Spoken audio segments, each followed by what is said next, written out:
I also think that people who are in a lot of pain can feel a little better after listening. Maybe we get them to laugh a little bit and Yeah, I find the think laughing humor. at yourself is like the best thing. It's That's huge, the and you can only do it when you know other people are in the same Exactly. boat.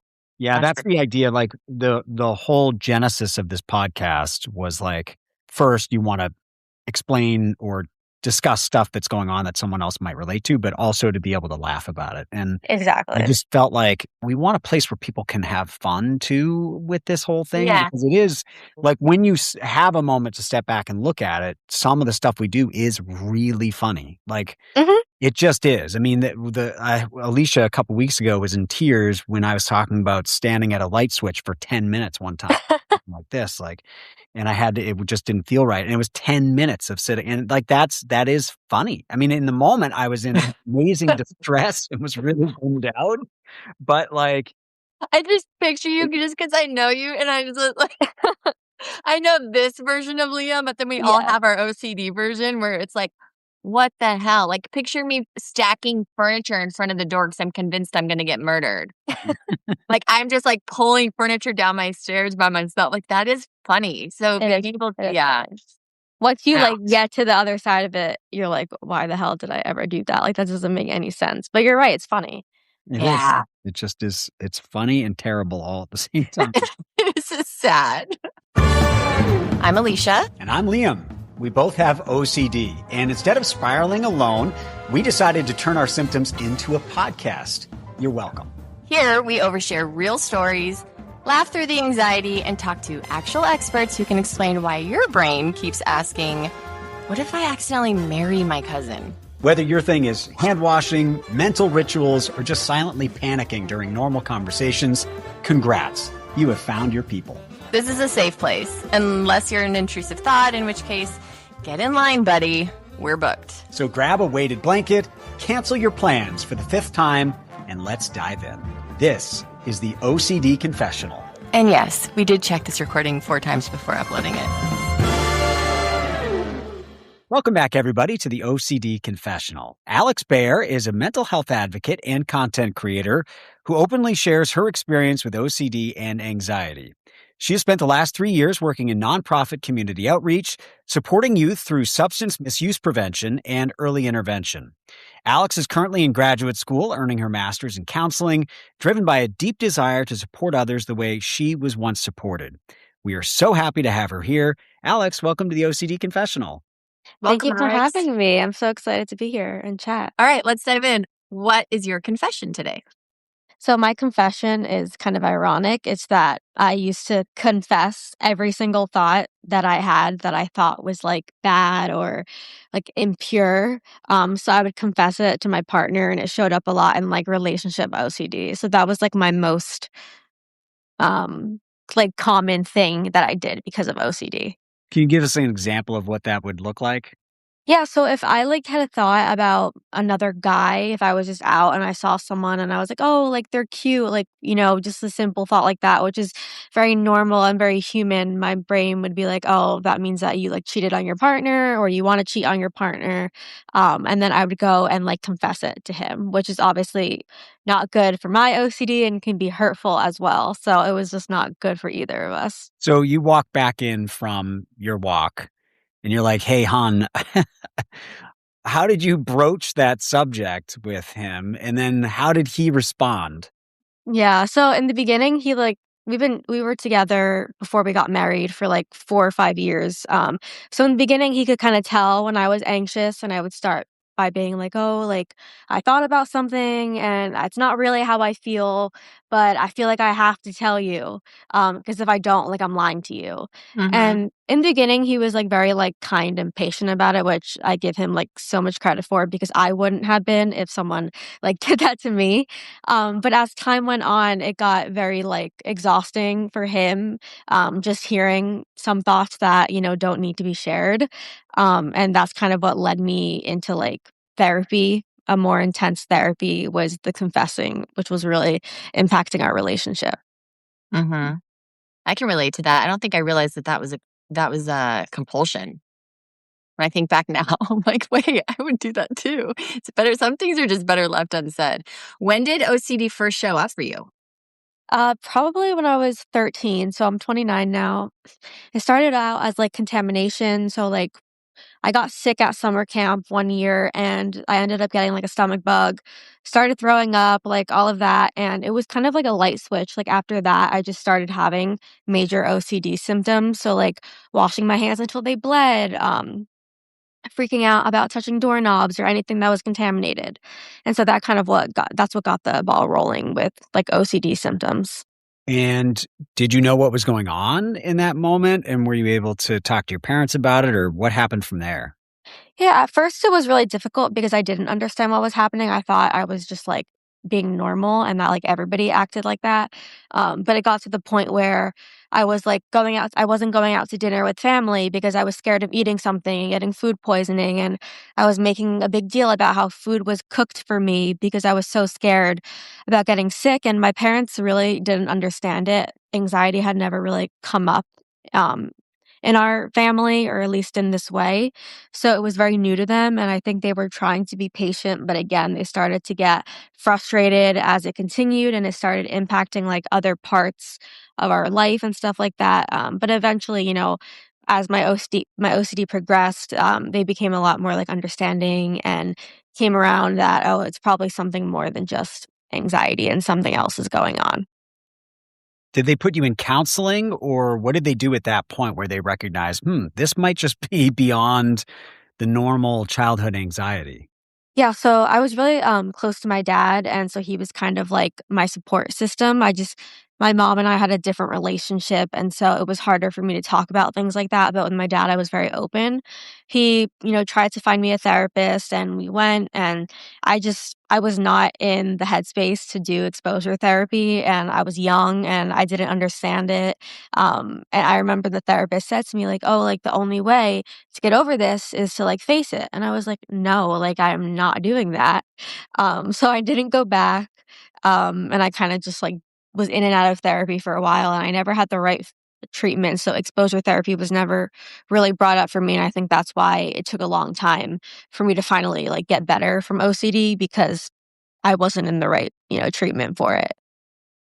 When did you finally get into ERP? I would say so I'm 29 now. When I was like 25, is when OCD started to get like really bad again and impacts my relationship. And I found me and my dad found like a local like outpatient center that like had like certain like treatment options depending on like where you were in your journey. And so that's kind of when it started for me. So you would say your main subtypes are contamination. It sounds like emetophobia was in there somewhere, Yeah. and then relationship OCD. Did you find that at different times in your life, one of those was the strongest, and that was the thing that you were, really focused on and anxious about, and then it would move to something else? Or were you dealing with all those at the same time? Yeah, I think it definitely came up at like certain points in my life. So when I was younger and I wasn't like in a relationship, um, emetophobia and contamination were the forefront because that was really all that was like going on in my life. And then I went to college and, I started dating and that's when the relationship OCD started to come up a lot. And it's always been like my most prominent theme. I've had like other themes as well, like, scribblosity and stuff like that. But relationship OCD has kind of always been the biggest one for me. Did it show up in friendships too, in high school and in college, or was it more so just focused on romantic relationships? Yeah, I can't recall it ever showing up in, like, a normal, like, platonic friendship. It could have been, and maybe I just didn't realize it, but, it never really just, like, affected my friendships, so I assumed it wasn't really, like, relationship OCD, but it was just always clear when it was in like, a romantic relationship that it was coming up. And were you able to develop friendships with the contamination stuff and the emetophobia? You can't go out to restaurants.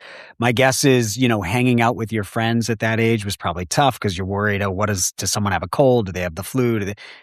Were you able to form friendships and have kind of a normal childhood? Or did you have that experience that a lot of people with OCD do where that was kind of taken from you? I think in some ways, like I had my group of friends who I kind of had at the time who kind of just like stuck around even though I was struggling. But then as I kind of got older, like I said, this started when I was 13. I kind of just did exposure therapy on myself. Like, I got very frustrated with myself and how it was impacting my life that I was like, I just can't do this anymore. And I started like slowly like trying to face my fears and break those habits. And I didn't even know I was doing it at the time. Like, I just was like, this is probably like the only way to get better. And so I stopped washing my hands so much, didn't like use tissues to eat everything. And then, things started to get better and I kind of started to heal from it. And I don't really struggle with it anymore till this day. So I'm really grateful that. And I think over time, I showed myself that I can touch doorknobs, I can not wash my hands all the time, and I'm fine. Like, I'm not always getting sick from it. So those fears, they would just weren't relevant. Anything can happen. I can get sick, but it's not worth me losing so much of my life for. Yeah. What would you say to somebody right now in the thick of it who is dealing with contamination, OCD, during those moments when your body is having that physical response to the exposure? I think that's the hardest part is just like the response prevention and the really sitting with that like difficult feeling. And like nobody wants to deal with that. But I think just giving yourself grace and giving yourself compassion that you don't have to, get better in one night or, a couple weeks. Like it's going to take time. And with hard work and with doing the exposures and really like riding the wave as hard as it is, even if it's just like a little bit at a time, like delaying a compulsion like 5 minutes or like 10 minutes, those are still wins. And acknowledging those wins and just knowing that you're not alone and that there are people out there who are going through the same thing and they're probably just not talking about it. So I think just really giving yourself compassion is so important and not being so hard on yourself. Yeah. Progress, not perfection, right? Exactly. Yeah. So you're married now, which I means am. you had a lot of exposure to some of the relationship stuff that came up. Where are you now with that? And congratulations. Thank you. We're actually like 6 months married tomorrow, which is crazy that That's awesome. it's flown by. I'm in such a better place now. Like, I still have normal human thoughts that come up that I used to take as like urgent and like I had to respond to them. And now I'm just very much like chill about it and like not giving it attention and knowing how OCD works, that if I give it attention, it's only going to grow and get worse, and kind of knowing the things that I have to do to keep it managed. And I think I've just gotten a lot better at like sitting with discomfort and like the unknown. Yeah. I want to dig into the relationship OCD stuff a bit more with you. So you've said that at one point it almost cost you the relationship. So can you tell us how it got to that point? Yeah, so like I said, I was around like 24 or 25. We had been dating like maybe a year. And as I mentioned, he was very kind and like patient with me the first full year and knew I had anxiety, but didn't really know like what OCD was, never really experienced it before. And it just got like really difficult because I was confessing all the time and he was already going through a lot at the time with like work and it was, like a year after the pandemic. So there was just a lot going on. And it was kind of like he wasn't, like, filling his own cup, he was just pouring for mine, kind of in the best way to put it. So he was spending so much time trying to reassure me that, like, he wasn't taking care of himself and kind of neglecting his own mental health. And so he basically just said to me, like, one day, he's like, "I can't continue on if this is how it's gonna go." And I had at that point, I had never, like I said, really been in ERP before, so I was like, "Oh my gosh, like, I'm gonna lose this relationship." And so somehow we came to like an agreement that if I tried to get better, that he would stick around. And as long as I'm like making that progress and, trying, then he'll stay and like, I'll get better. And so we were kind of like in a limbo for a while because I was like, okay, well, what if I don't get better? That means you're going to leave me. So in my mind, I was like, I'm growing more attached to you and spending all this time with you, not knowing if we're going to end up together. And that was like a The whole uncertainty again, that probably sent you it was a spiraling. whole Yeah. nother level of anxiety where I felt like I couldn't like be open or be myself because I was like, okay, like you're only gonna get more attached. But Right. luckily, I went to therapy. He was very supportive and it worked for me. It did take time. I didn't start seeing progress until like 6 months into exposure therapy. But I think he was seeing little growth along the way. And that's kind of like kept him like going and knowing that I was making, I was doing all the right things. Can you give us some other examples of how it was showing up? So you've talked about how you're out in public, you see an attractive man, and so then you go home and you confess to your boyfriend, like, I saw this attractive guy, and you're confessing, almost trying to take that anxiety off of yourself about what that means. That's your compulsion, is the confession. And so we've talked a lot on this show, Alicia and I, about how to be with someone with OCD, especially if it's relationship OCD, takes a really strong person, because if you're on the receiving end of that, let's say you're the boyfriend, you don't even know that she has OCD, but she's just like every other day walking in and being like, I saw this guy who's really attractive. I can't even like getting feelings for the. You'd be like, what the hell is going on here? Like, Yep. how every day you're going out and seeing, so I'm so curious about how he was receiving it, because did he have a sense that like, okay, this is obviously some sort of, psychological issue that is playing out here? Or did he worry like, no, maybe she really doesn't have very strong feelings for me if she's constantly seeing these other people and finding them attractive? Hmm.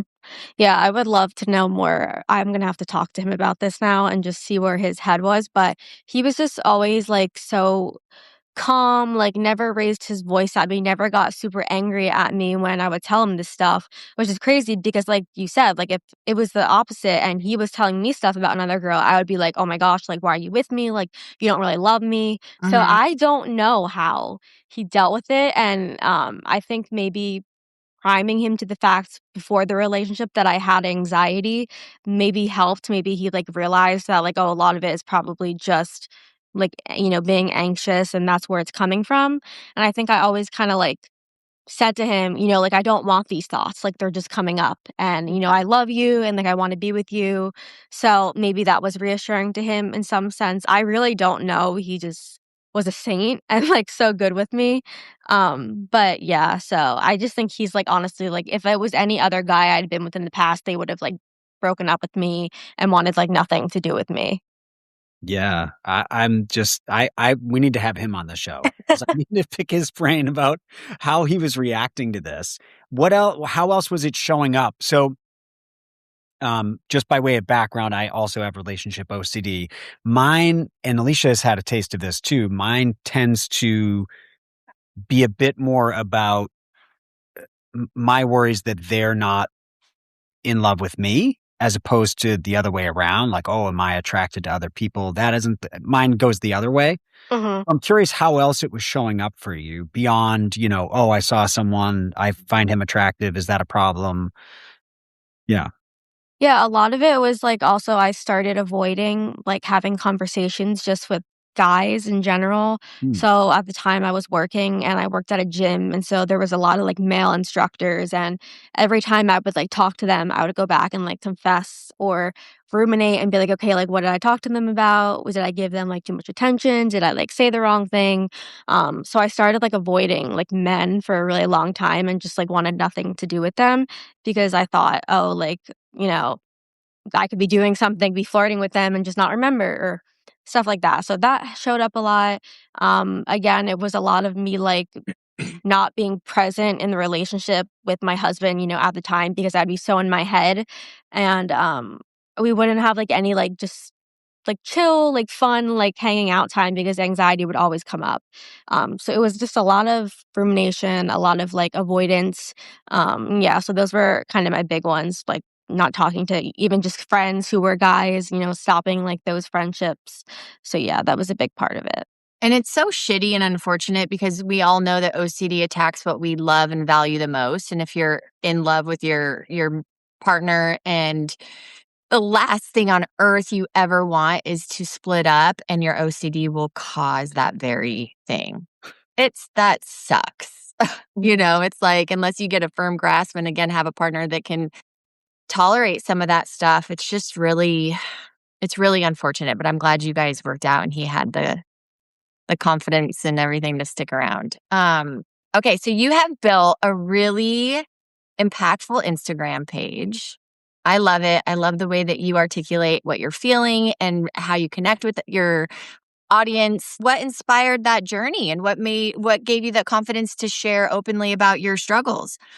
Yeah, honestly, it just started as a way for me to vent and kind of get my feelings out. I made that page when I had just started therapy. I just started exposure therapy, and I felt like I was the only person in the world having these thoughts. I'd Mm. never really talked to people who had OCD. I don't really have people in my life who have OCD. They have anxiety, just general anxiety, but some of the thoughts I was having, and the biggest ones were about the cheating OCD and the relationship OCD. I was so sure that I was the only person in the world who had those thoughts. So when I started like posting about it anonymously, like I didn't have a picture, I didn't have my name. It was kind of just like a diary. People started like responding and being like, "Oh my gosh," like, and I talked to this girl who I'm still friends with now, who I met online, who says, "Oh my god, like I had those thoughts too." And it was like a whole like weight lifted off my shoulders, and I was like, "You're lying. Like there's no way. Like I thought I was the only one and I thought I was a terrible person."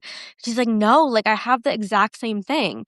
And so I started writing about it and people started responding and saying, "Can you share more on this?" and all of that. So it really just started off as like a diary because I needed to vent and I didn't really have people in my life who understood it.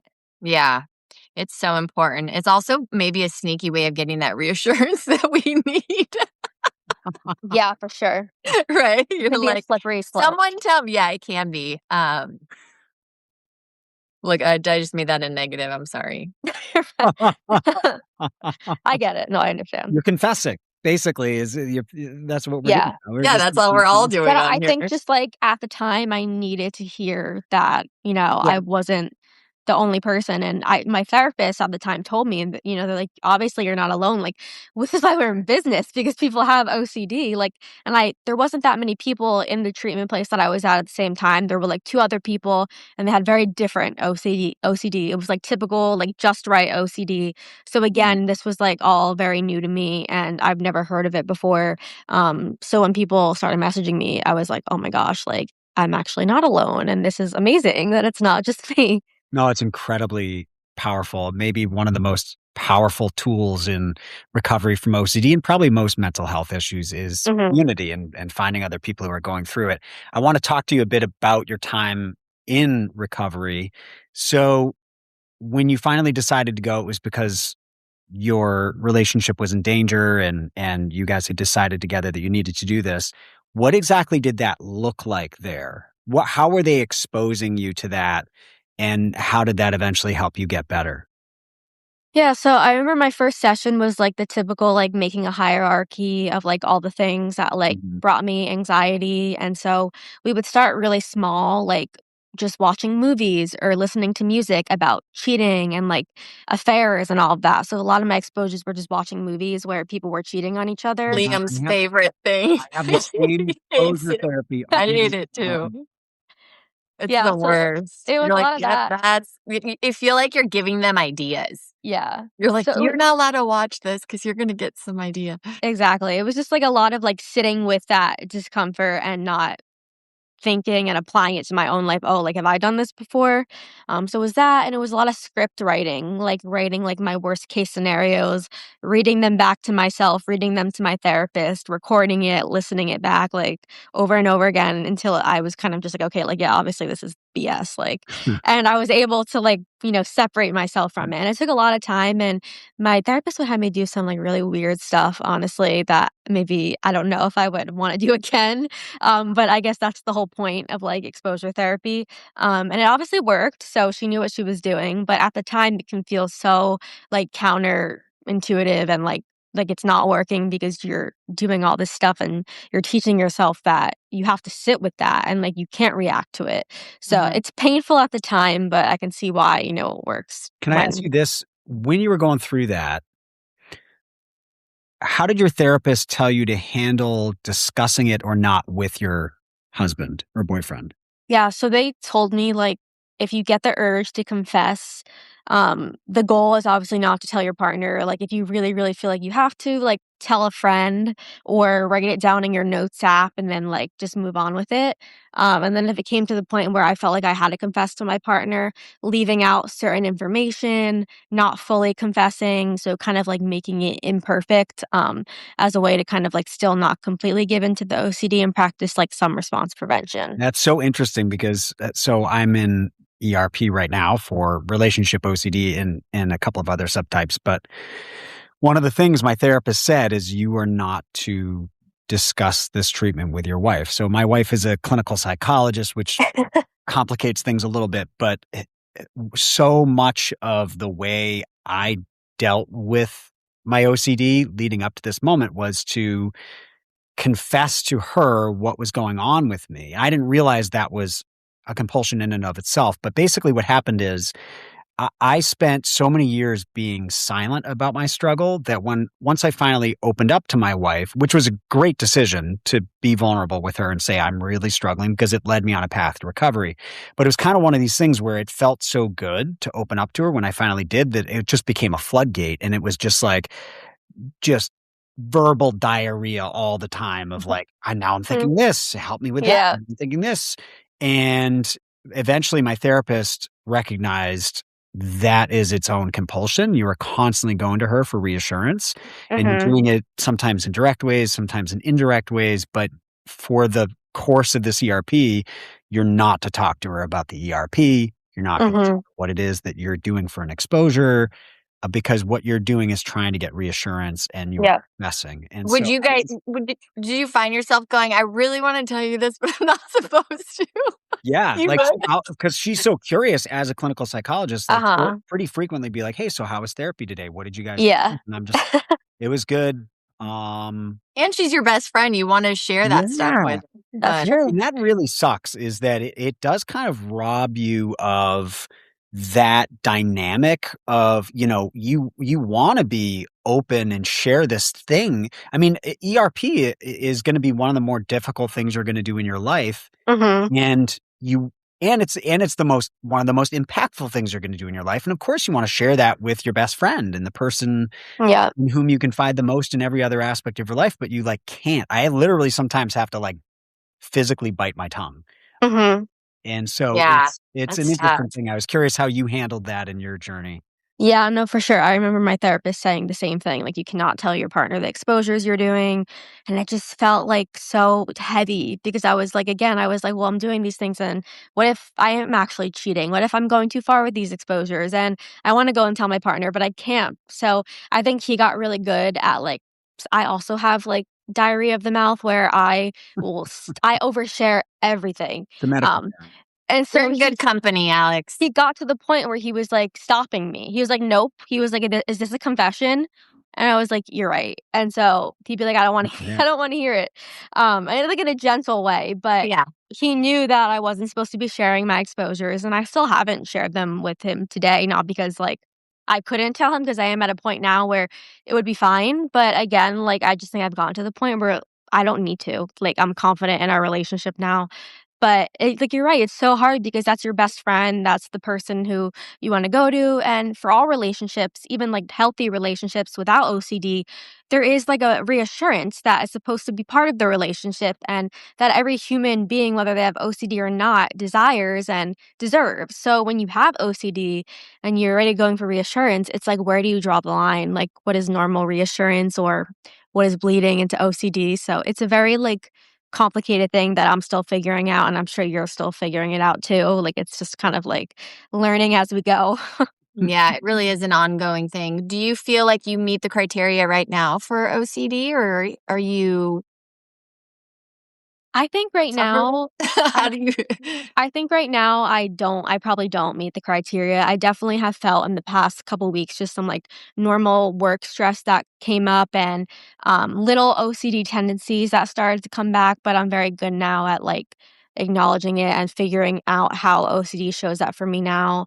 But yeah, I don't think I would meet the criteria. I think for the most part, I'm very happy, and I know now when OCD comes up how to kind of acknowledge it. And I really love radical acceptance and just accepting that these thoughts are going to come up. It's a part of being human, and I don't have to give them attention. And so I think I've gotten really good at kind of not stopping OCD, but just accepting it for what it is and not letting it dictate my life anymore. That's awesome. That's incredible for you that you're in that place. You now are studying to help other people with OCD. So tell us a little bit about that. What brought you to that decision and where you stand in that journey? Yeah, so I kind of always wanted to be a therapist, but I think I wanted to be a therapist when I was struggling so badly with my own mental health that I had some, like, outside voices be like, "Oh, like, do you think you'll be able to handle other people's problems? Like, you get very emotional and, like, attached to situations and people. Like, are you strong enough to handle that?" And they didn't mean it in, like, a mean way. I think it came off kind of hurtful, but it was, like, valid at the same time. Like, am I able to, not take home other people's problems? Mm. So I just kind of was like, okay, like, I'm not gonna go, I'm not gonna choose this and just go a different route and, still help people in other ways. But it wasn't until I was, talking to my dad and I was just telling him like my long-term goals and how I just really wanted to be a therapist and especially for people who have OCD. And he's like, I just think you should do it. Like, just go back to school. And I was like, oh, well, what if, I can't handle people's problems? And he's like, but you're in therapy yourself. Like, you know what I mean? Like, you can handle it. Like, if you have a problem, you go to your therapist and you talk about it with her. And so it was kind of like very last minute. And I applied like, in December, right before like, the semester started in January. And I got in and the program worked really well for my schedule. I was still able to work full time, and, do stuff for school. And even like I just had to film a mock session yesterday with my friend and be the therapist for 30 minutes. And it was so intimidating and like so scary. And I thought, I used to be like, oh, being a therapist would be easy. Like, I got it. Like, it's just a conversation. And although it is, it can take like some time for those skills to actually like stick and like implement them. So it was definitely, it's been a really fun experience, but it's been challenging, but I expected it to be. So I'm happy and I'm excited to keep learning and finally be able to do that one day. That's awesome. You should feel very proud of yourself. Thank you. That mock session, what disorder did you give your roommate? So it wasn't any like diagnosing. It was more so I was like, "Oh, like how was your week?" And she told me about stuff that has been going on in her life and it happened to be like real stuff. And she's one of my best friends, so we kind of just have that relationship where we can talk about it. And like I had to really be an active listener and like ask her open-ended questions and use the skills that I'm just learning for the first time in a couple months and like implement them like paraphrasing, summarizing, like, a reflection of content and, like, repeating it back to her and just, being an active listener, and in theory, like, when I read about the stuff in my textbooks, I'm like, "Oh, yeah, like, I got that," but then when it's, like, time to actually do it, I'm like, "Oh my gosh, like, what if I forget everything?" And so it's a little scary, but, it's just the beginning, so Yeah, I still have very plenty of different time to to learn. read about it versus doing it. You Yeah. gonna also get trained in ERP as part of that? So what I'm in now is just like a general counseling program, but I hope to once I finish to like actually start like getting specialized in ERP and OCD. That's like the main, like the final goal. So yeah. We need more ERP Yeah. practitioners and especially ones with lived experience because I think Mhm. there are, of course, ERP specialists who do fantastic work who don't have lived experience, Yeah. but I do think that it can just bring a little bit of something different to the table when the person who's giving the ERP can relate to what the patient is going through, even if it's just on a level of like understanding the amount of pain that they're in that moment. And I don't know. I just think there's probably something a little gained by having someone who's gone through what the patient is going through. Oh, for sure. Yeah, I totally agree. I all my therapists in the past, I've had some really good ones. None of them, at least that I know of, has had OCD. And my current therapist, I don't think she has OCD, but she's phenomenal. But I get what you're saying. Like at my point in my journey, I'm good with that. But somebody who is just starting out and maybe feeling really alone and like they don't have anybody to talk to, having a therapist who understands it and can be like, yeah, I came out the other side can be really powerful. Mhm. Love that. Do you view recovery as a destination or do you think it's an ongoing practice? I think it's definitely an ongoing practice. I wish I could say that, like one day I'll wake up and I won't have OCD anymore. And, right now I have it, but it's managed. But I think there's always going to be times where it's going to show up.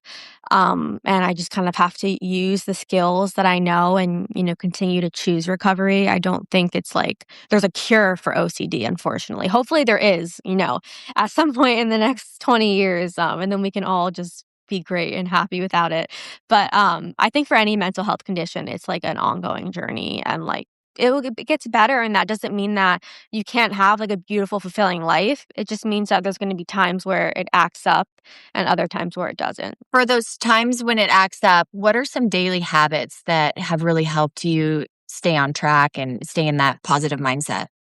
Yeah, I think just reminding myself that I've gotten through something difficult before and I can do it again. Just like little things like working out, like walking really helps get me in a good mindset.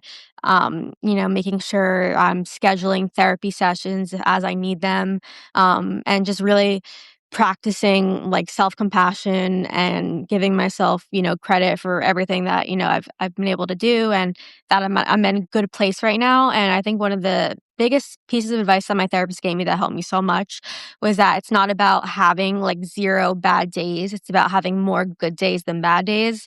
And I can say now that like when I have a bad day, I can realize that it's just a bad day. Like it's not a bad life. Like I've had so many amazing things happen, and Yeah. I should be proud of myself and try not to just let one day turn into something like more than what it is.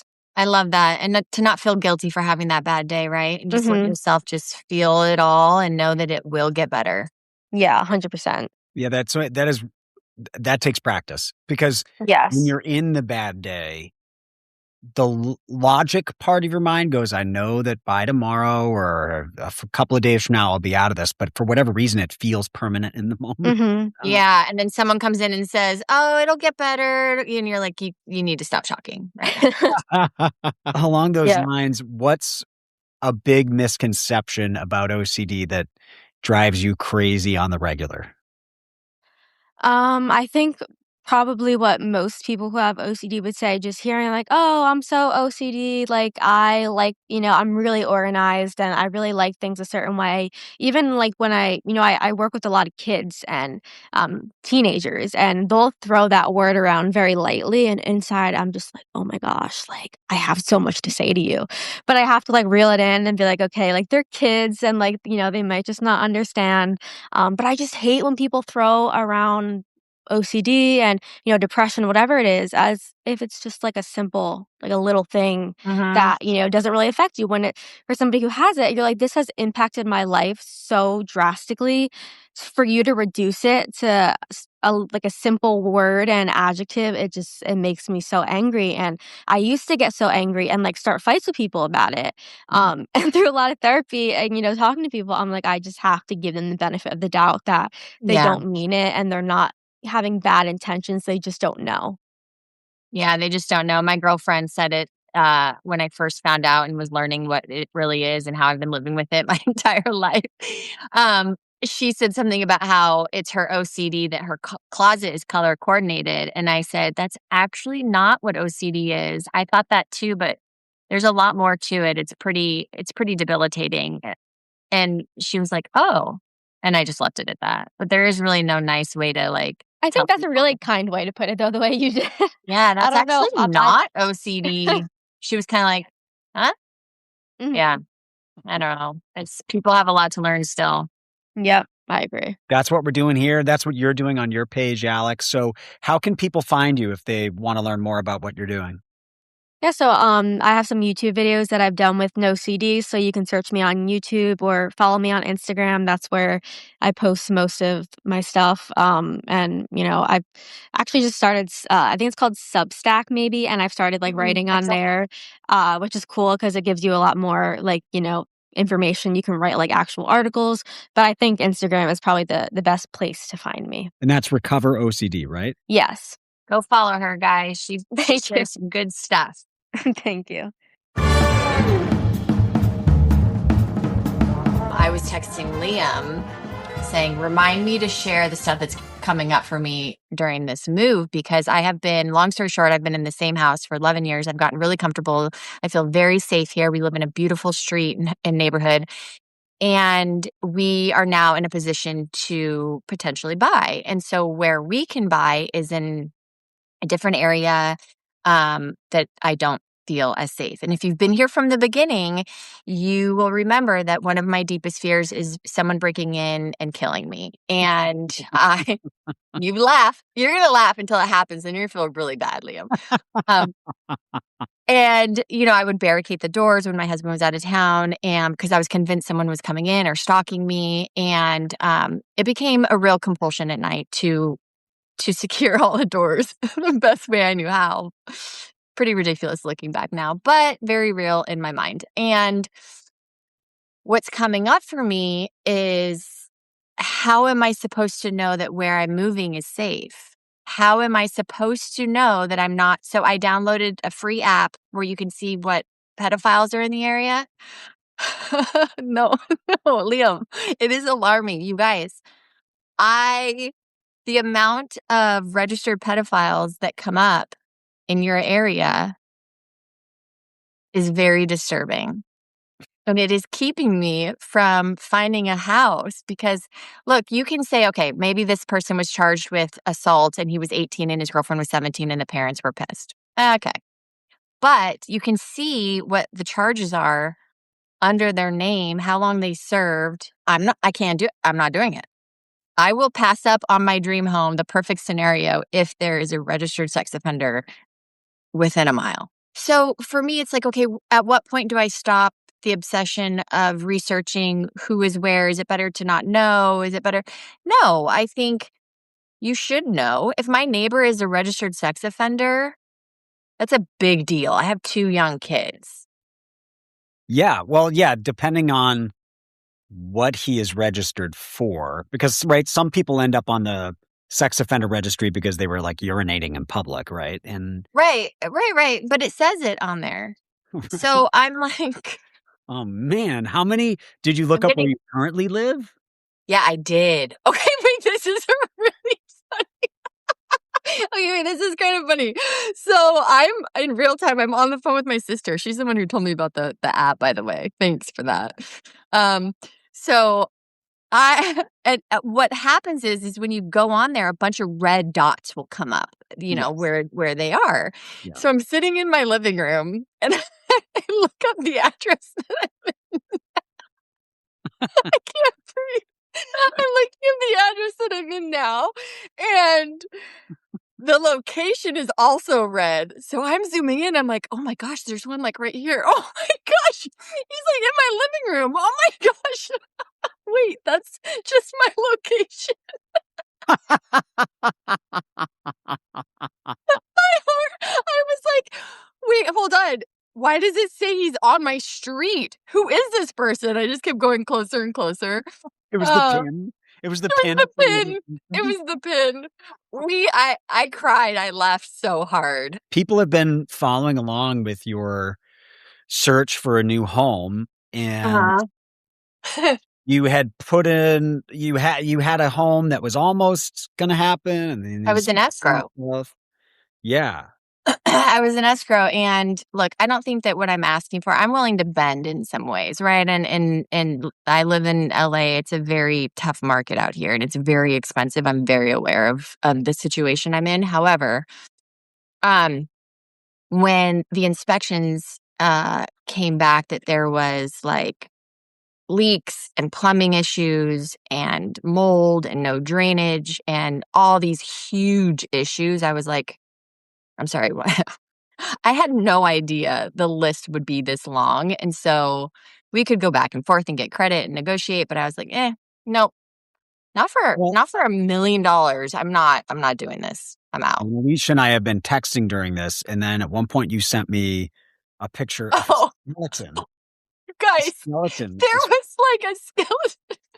Did not make this up. That was just the cherry on top. You could get someone out there and clean up the mess. That's not an issue. But it was like kind of a testament to how run down the place was, right? It was like it was lipstick on a pig. They slapped some tile on and some paint. There was a skeleton under the house. I text Liam, I'm like, you thought I meant like a wait, you said we should probably report that to the police. I was like, they might want to bring this to the police if there are lots of skeletons under the house. So I need to pick my poison. Do I want to move in next door to a pedophile or skeletons under my house? Well, as it turned out, she meant animal skeletons, but I didn't realize that. And my brain went right to human skeletons. And then you sent me a picture of the skeleton. Guys, you got to edit a photo of what I sent you and show people. I'm going to pull it up here. It was like a huge animal. It's a possum, but it looked like the alligator emoji. And I was like, yeah, when he said termites, alligators, and mice, that was under the house. But I almost that.